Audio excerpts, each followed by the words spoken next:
Et bonjour à tous, c'est GB, on se retrouve pour une nouvelle vidéo dans laquelle on va parler du rework de la ranked. C'est vraiment quelque chose qui me tient beaucoup à cœur parce que vous avez compris, ma chaîne elle est dédiée à ce mode, à la ranked. Et là récemment, il y a un très gros joueur, un joueur pro du coup US, Bobby, qui nous a sorti une vidéo de 8 minutes, il me semble bien, pour dire un petit peu ses impressions et sur lui ce qu'il attendait de la ranked. J'ai déjà fait une vidéo, d'ailleurs je crois que c'est...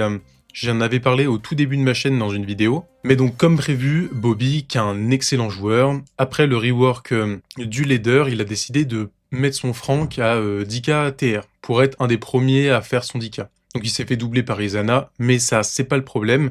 Mais c'est pour vous dire que, comme je l'avais annoncé dans ma précédente vidéo au tout début de ma chaîne, les joueurs avancés et surtout les pros, ils commencent à s'ennuyer sur le jeu. Enfin, c'est même pas c'est ils commencent, c'est ils s'ennuient sur le jeu. Pourquoi? Parce qu'il n'y a plus rien à faire. Avant, il y avait le leader pour essayer d'aller le plus haut possible. Mais maintenant, vous êtes reset à toutes les saisons.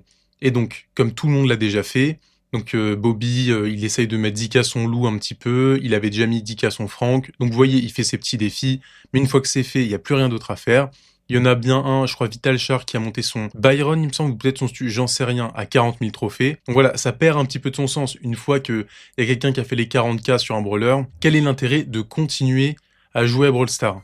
L'intérêt, c'était la ranked. Avant, en l'ancienne Power League, vous pouviez jouer en Power League parce que les matchs étaient intéressants et il y avait toujours moyen, quand vous étiez master, de jouer avec des très très bons joueurs et c'est comme s'il y avait directement l'e-sport qui était intégré au jeu. Mais en ce moment, je pense que tout le monde l'a compris, c'est que la ranked, c'est un petit peu nul. Le niveau en ranked est vraiment mauvais. Alors moins mauvais qu'en leader, mais quand même très mauvais, ce qui fait que les très bons joueurs, donc comme Bobby par exemple, ne se retrouve plus dans le jeu, que ce soit en leader et en ranked, donc il reste que l'e-sport. Donc c'est pour ça que ces joueurs-là restent encore sur le jeu, c'est parce qu'il y a l'e-sport. Mais vous retirez ça, je vous assure qu'il n'y a plus aucun gros joueur sur le jeu. Et là on va pouvoir se dire, mais alors c'est quoi le problème si les gros joueurs partent du jeu? Parce qu'ils représentent 0,001% des joueurs actifs. Alors je suis d'accord avec vous, le problème c'est que ces 0,001% des joueurs actifs, c'est eux qui font vivre le jeu sur les réseaux. Par exemple, Bobby, il a une chaîne YouTube, je crois, il a plus de 100 000 abonnés maintenant. Et sa chaîne, elle permet, c'est une vitrine, en gros, pour Brawl Stars. Ma chaîne aussi, j'estime que je suis bon. Et justement, j'ai profité de ce moment petit peu de calme sur Brawl Stars où il n'y a pas grand chose où on s'ennuie pour créer ma chaîne parce que je me suis dit, c'est un petit peu le bon moment. Mais si vous retirez tous les créateurs de contenu parce qu'ils se seront lassés du jeu, parce qu'il n'y a pas assez d'intérêt à jouer, bah en fait, petit à petit, c'est comme ça que les jeux, ils glissent vers les oubliettes, on va dire ça comme ça. Et pourquoi je dis que les joueurs, ils vont perdre de l'intérêt, en tout cas les gros joueurs ou alors ceux qui sont là depuis un petit moment, c'est simple, c'est parce que en leader, avant, c'était assez compétitif. Je me rappelle que au tout début du jeu, j'avais réussi à faire un top 4 monde avec 16 000 TR, donc ça date. Et j'avais réussi à faire un top de France, il me semble, avec 47 000 TR. À ce moment-là, il fallait pas jouer beaucoup, il fallait jouer pour gagner, et c'était pas tout le temps sûr de gagner, c'est pour ça que les bons joueurs se différenciaient. Maintenant, la Power League, c'était un endroit où il fallait surtout jouer beaucoup, oui, mais être bon, sinon vous ne montiez pas. Actuellement, pourquoi il y a plus d'intérêt à jouer en ranked, en tout cas, c'est parce que il y a un nouveau système de points qui fait que vous ne pouvez plus gagner autant qu'avant. Donc il y a des joueurs comme Toxic Jean, qui avait aidé Bobby à faire son 10k avec son cordé, qui lui a fait les 40 000 Hello. Donc à quoi bon jouer si vous de votre côté vous savez qu'il y a un record qui est incassable finalement? Bah les bons joueurs ça leur donne pas envie de continuer. Donc Bobby, qu'est-ce qu'il propose? Il propose dans sa vidéo plusieurs systèmes, plusieurs remédiations pour améliorer la ranked. Ces changements ils ont déjà été faits par les devs. Je pense que là on est à un mois du rework de la ranked, c'est pas un mois à l'avance qu'ils vont prendre en considération ce qu'on dit. Mais ça me semble quand même intéressant d'en parler pour apporter des solutions. J'ai juste un point de désaccord avec Bobby. Ce point de désaccord c'est le chat. Je crois qu'à un moment dans sa vidéo, il parle de mettre un chat potentiellement au début de la game pour savoir qui fait quoi. Alors juste, je suis en désaccord sur ça avec lui. Il ne faut surtout pas mettre de chat dans un truc Ranked Brawl Stars. Vous pouvez pas mettre un chat où les gens peuvent écrire ce qu'ils veulent dans un truc de 3v3 où chacun des joueurs ne connaît pas l'autre. Ça va forcément partir très loin et il va y avoir des bans, ça marchera pas. Ce genre de truc, ça n'a jamais marché. De manière, vous voyez bien dans le LoL, j'ai jamais joué, mais apparemment c'est super toxique. Donc le Bobby, qu'est-ce qu'il nous propose? Et ça, je trouve ça plutôt intelligent, c'est de rajouter un truc après le Master. Et là, il s'appuie sur Valorant, avec son système de rank, donc qui a les mêmes systèmes de rank que nous, sauf qu'à la fin, il me semble, alors j'ai jamais joué, mais le dernier truc, c'est il me semble que c'est radiant. Et donc c'est un truc où vous êtes capé avec le Elo. Ce qui veut dire qu'il peut y avoir qu'un certain nombre de radiants dans le monde entier. Et moi ce que j'aimerais bien avec Brawl Stars, c'est qu'on rajoute un truc, je l'ai déjà dit dans une précédente vidéo, mais on est capé l'appareil en termes de top monde. Donc je me suis amusé à faire un petit logo rapidement pour vous expliquer ça, mais après le master, moi je verrais bien un grade Grand Master que je vous mets ici. Et alors le principe, ce serait qu'il puisse y avoir que 100 Grand Masters sur chaque saison. En tout cas, en simultané. Et j'irais même plus loin. Moi, j'aimerais bien qu'il y ait maximum 1000 à 2000 personnes en master en simultané. Actuellement, je suis allé sur mon petit compte qui a 9200 Elo. Le top 2000 est à peu près autour des 9200. Et le top, il me semble, 500 mondes est à 9500. Et là, ça peut paraître pas énorme. Mais rappelez-vous bien qu'il y en a plein qui passent master, qui font quelques games après et qui dérushent et qui s'arrêtent. Et là, ces gens-là, ils sont à 9000. Donc si le top 2000 mondes, il est à 9200, je peux vous assurer que des gens qui ont le master, donc qui sont à 9000, je pense, hein, sans vouloir trop m'avancer, mais je pense qu'il y en a autour des 10 000 actuellement. Alors peut-être que je me trompe, peut-être qu'il y en a beaucoup moins, mais il y en a au minimum 5000 pour moi, et ça m'étonnerait même pas qu'il y en ait autour des 10 000. Au moment de l'ancienne Power League, du coup, j'avais mis mon petit compte en master et mon gros compte en master solo. Et là, je me rappelle, dans la première saison où j'avais master, donc la saison 1, on était entre 50 et 100 masters dans le monde. Et ça, c'était vraiment pas mal. Ça avait un sacré prestige, le master, à ce moment-là. Mais ensuite, il y a eu plusieurs ajouts, mises à jour pour simplifier le système de points dans l'ancienne Power League, ce qui fait que le master était un petit peu plus accessible malgré qu'il soit un peu dur. Et sur les dernières saisons de Power League, on était à peu près 400 ou 500 masters à la fin de chaque saison. Ce qui était énorme à ce moment-là, il faut bien le comprendre. Et là, on se retrouve avec, ça c'est des spéculations de ma part, mais autour des 10 000 joueurs qui actuellement sont master et la saison n'est pas finie. Et ça, c'est un problème, parce que du coup, tout le monde a le master, et comme tout le monde a le master ne veut plus rien dire. Donc, les solutions que je vais rajouter à celles que Bobby a énoncées dans sa vidéo, et d'ailleurs, je vous invite à aller voir sa vidéo si vous comprenez un petit peu l'anglais. Donc moi, ce que je propose, tout simplement, c'est déjà de permettre le dérank, de pouvoir... Si vous êtes à 9000 points et que vous ratez votre game, vous redescendez de vos 9000 points et vous repassez légendaire 3. Ça me paraît la base. Et ça pour toutes les divisions. Ensuite, je l'ai déjà évoqué, mais rajouter un grade après le master, que moi j'appellerais personnellement le Grand Master, en fonction du top monde. Ensuite, ne pas pouvoir jouer avec un joueur de moins de 2 rangs d'écart avec vous. Ce qui veut dire que si vous êtes légendaire 3, vous pouvez jouer avec quelqu'un qui est légendaire 2 ou légendaire 1, donc jouer avec ou contre, et vous pouvez pas tomber contre des mythiques, des argents, des bronzes. Actuellement, il y a énormément de dérives pour booster un petit peu les gens pour le master, c'est que si vous êtes un peu en retard ou vous êtes un peu nul au jeu,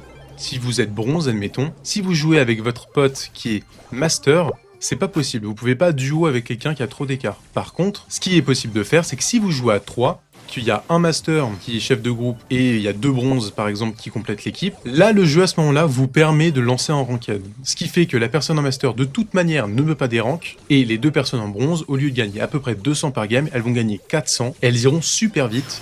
Ce qui pose des énormes problèmes parce que c'est hyper injuste. Imaginez-vous qu'en face de vous, il y a 3 randoms, les 3 sont en master à 10 000 points, on va dire, et en face, ils tombent contre une équipe avec un mec master à 9000, les 2 autres qui sont bronze, mais ces 2 mecs bronze, ils ont déjà fait 15 000 points, par exemple, en ranked. Sauf qu'il y a eu reset de saison, donc ils sont plus à 15 000 points. Et bah ces joueurs à 10 000 points, ils vont se prendre un moins 300 dans la gueule, parce qu'en face, ils vont perdre contre des bronzes. Donc le jeu va estimer qu'ils doivent perdre beaucoup plus.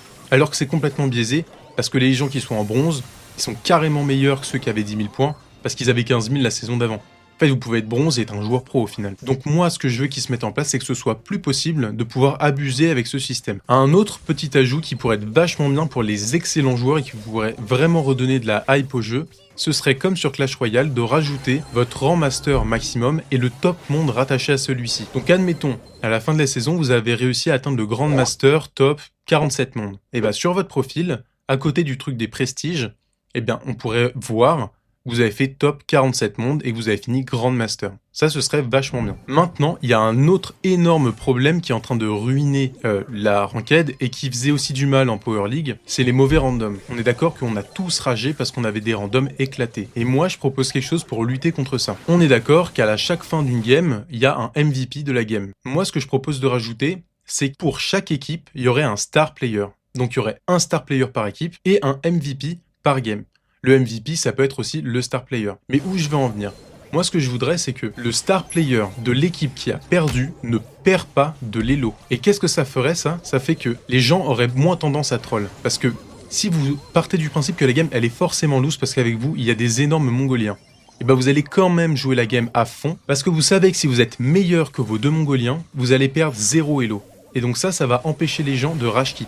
Et ça, c'est super fort. Et je pense vraiment que ça peut enlever énormément de toxicité dans le jeu. Parce que vous en vaudrez plus à vos randoms éclatés si de toute manière vous avez perdu 0. Et je propose d'aller encore plus loin. Si vous êtes le MVP de la game, c'est-à-dire que vous avez perdu par exemple, mais malgré que vous ayez perdu, vous êtes le joueur star de la game, dans ce cas-là, vous gagnez quand même de l'élo. Alors je dis pas que si vous deviez gagner 150, peut-être que même si vous avez lose et que vous êtes MVP, vous n'allez pas prendre 150. Mais peut-être gagner 75 ou gagner 100.